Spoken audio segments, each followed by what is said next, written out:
Assalamualaikum warahmatullahi wabarakatuh. Perkenalkan, nama saya Bea Naini Agustin dari Prodi Psikoadministrasi Rumah Sakit Semesta 1. Di sini saya akan memenuhi tugas narasi dari Pak Sudahar tentang psikologi kognitif dan persepsi.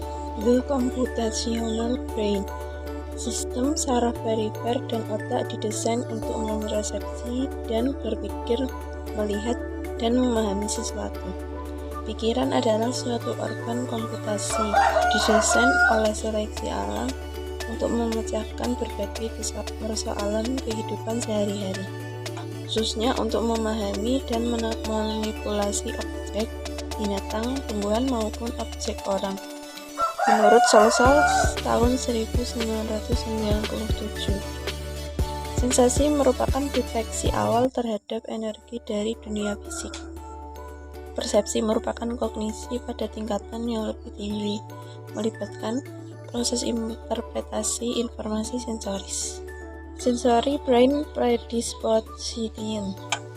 Sistem sensori terdiri atas reseptor dan neuron-neuron yang saling terhubung dengan panca indera.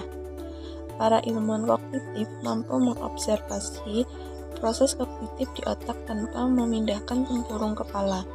Namun, dengan data perilaku seperti eksperimen waktu, reaksi, dan teknologi pencitraan, saat ini kita dapat melihat cara kerja otak dalam mempersepsikan informasi dan bagaimana persepsi tersebut berjalan melalui labirin neural di otak. Penglihatan atau vision. Visi ialah tindakan sensoris merasakan sebuah bagian kecil gelombang elektromagnetik dari cahaya. Dilakukan oleh mata karena memiliki struktur yang unik. Sinar cahaya ke kornea dan lensa mata fokus pada objek atau citra pada retina. Pengenalan pola baik objek 2 dimensi hitam putih maupun bentuk 3 dimensi warna selalu direpresentasikan oleh retina sebagai objek 2 dimensi. Selanjutnya, pada persepsi tingkat lebih tinggi, termasuk ilusi 3 dimensi, dimungkinkan terjadi karena impuls melalui jalur visual menuju visual cortex, lalu dikombinasikan dengan pengetahuan yang telah ada, mengarahkan pengenalan objek pada suatu objek tersebut. Contoh, melihat ibu atau melihat laptop. Sistem visual merupakan sistem sensoris yang paling kompleks. Ilusi. Ketika realitas dan persepsi tidak sesuai atau selaras, dikenal dengan istilah ilusi. Persepsi dipengaruhi oleh struktur pengetahuan yang individu miliki, pengalaman, hipotesis sebelumnya, dan prasangka sama halnya dengan sinyal sensoris itu sendiri. Teori deteksi sinyal atau signal detection theory menjelaskan bagaimana performa perseptual manusia didasari oleh ekspektasi. Proses perseptual.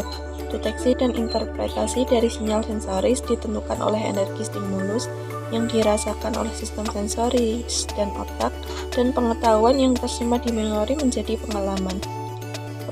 Objek yang tersimpan di memori kita berbentuk representasi yang abstrak. Pada level sensoris, informasi sangatlah spesifik. Pada level interpretasi, informasi umumnya bersifat abstrak. Pandangan kita terhadap dunia ditentukan oleh integrasi antara apa yang kita ketahui dan apa yang kita rasakan. Kunci pemrosesan informasi sensoris dan interpretasi kognitif diduga adalah abstraksi informasi. Penyimpanan sensoris. Eksperimen terdahulu menyelidiki tentang perseptual terkait penglihatan. Hasil penelitian terdahulu menunjukkan informasi terbanyak yang bisa dikumpulkan satu paparan tunggal sebanyak 4-5 huruf tak saling terkait. Dalam prosesnya terjadi 2 tahapan kognitif, yaitu rentang perseptual dan recall terhadap impresi segera. Fungsi penyimpanan sensoris. Ekstraksi informasi eksternal mengikuti hukum parsimoni sebagai tempat sementara informasi untuk diproses lebih lanjut, dan mekanisme seleksi informasi yang menonjol dan selaras dengan struktur pengetahuan individu. Memori echoic. Informasi auditori berupa pecahan-pecahan kecil dari percakapan, musik, atau suara lain. Sebagai perangkat informasi, auditori menjadi sesuatu yang bisa dimaknai menggunakan perlengkapan stereo dengan multiple speakers. Pesan berupa rangkaian 1-4 huruf alfabet disajikan melalui channel 2.3 atau seluruhnya secara stimulan. Partisipan diminta menyebutkan kembali sebanyak mungkin huruf. Pada laporan parsial, 4 lampu atau cahaya digunakan sebagai tanda dari channel mana huruf-huruf yang harus disebutkan. Cahaya disajikan 1 detik setelah sinyal suara menghilang. 5 isu utama tentang atensi, yaitu pemrosesan otomatis. Banyak proses rutin yang sangat familiar sehingga butuh atensi yang lebih kecil dan bisa berjalan otomatis. 2. Kapasitas pemrosesan dan selektivitas. Kita bisa memperhatikan sebagian informasi atau petunjuk, namun tidak semuanya.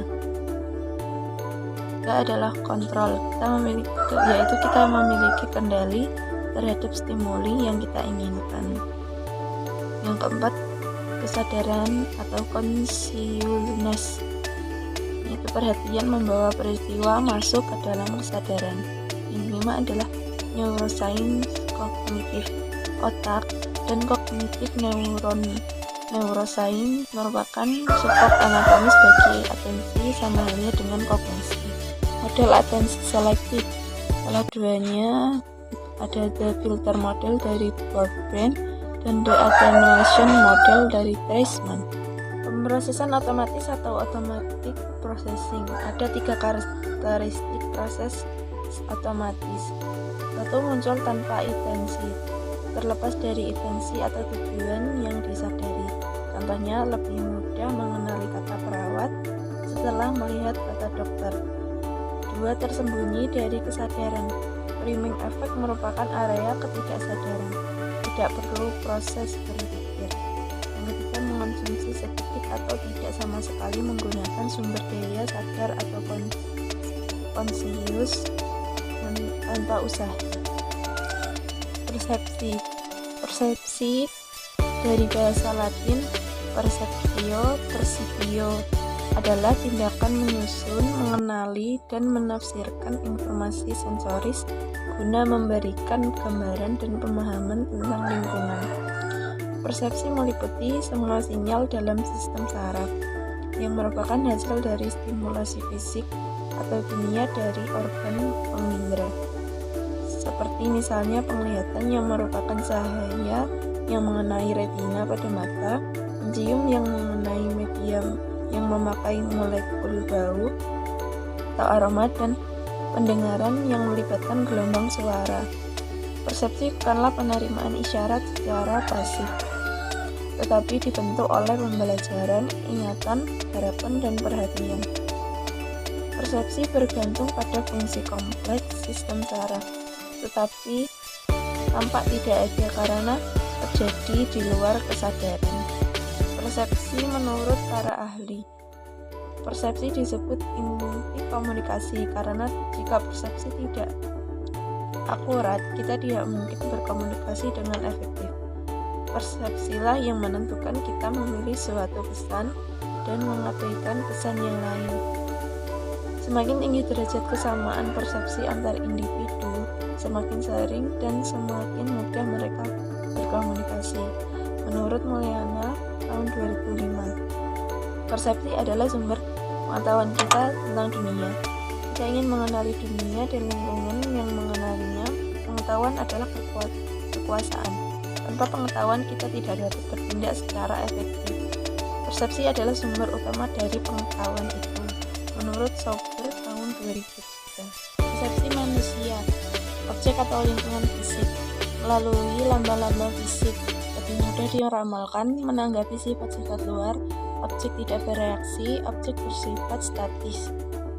Manusia atau lingkungan sosial, lambang-lambang verbal maupun non-verbal, lebih aktif dan lebih sulit diramalkan menanggapi sifat-sifat luar dalam perasaan, motif, harapan, dan sebagainya. Manusia bereaksi, manusia bersifat dinamis. Manusia dapat berubah dari waktu ke waktu lebih cepat daripada persepsi terhadap objek. Komponen dalam persepsi seleksi adalah proses penyaringan oleh indera terhadap rangsangan dari luar. Intensitas dan jenisnya dapat banyak atau sedikit. Interpretasi yaitu proses mengorganisasikan informasi sehingga mempunyai arti bagi seseorang. Interpretasi dan persepsi kemudian diterjemahkan dalam bentuk tingkah laku sebagai reaksi. Faktor-faktor yang mempengaruhi persepsi: faktor internal, fisiologis, perhatian, minat, kebutuhan searah, dan pengalaman dan ingatan suasana hati.